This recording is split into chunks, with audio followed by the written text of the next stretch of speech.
Target ACOS is the ACOS goal that you set for your campaigns and ad groups. The higher your target ACOS, the more aggressive your bidding will be. Mershar uses the campaign's target ACOS to color code the ACOS and the ROAS fields in all of its data tables so you can easily see how you're performing at a glance. If you're within your target ACOS, they'll show as green. If you're outside of your target, it'll show as yellow. And if you're way outside your target, it'll show as red.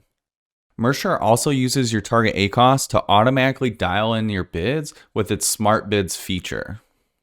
When a keyword or target's actual ACOS is above your target ACOS, Smart Bids will slowly lower your bids to get closer to your target ACOS. And when your actual ACOS is below your target ACOS, Smart Bids will slowly raise your bids to get closer to your target ACOS. For more information on Smart Bids, see our Smart Bids video in this playlist. Target ACOS is set from the campaign level and can be set from the campaign page.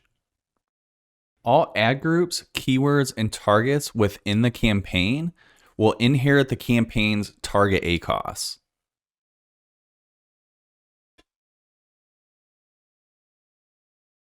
To set the target ACOS for a campaign, navigate to your campaign page, and then simply click on the target ACOS field for any campaign you'd like to change, enter your new amount, and press enter. Any campaign that doesn't have its target ACOS set manually, like shown here, will show in a lighter colored gray.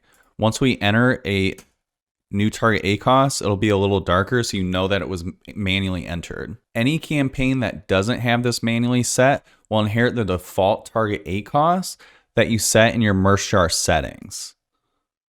Any change that you make here to your default target ACOS settings will be applied to every single campaign that's not had their target ACOS manually set.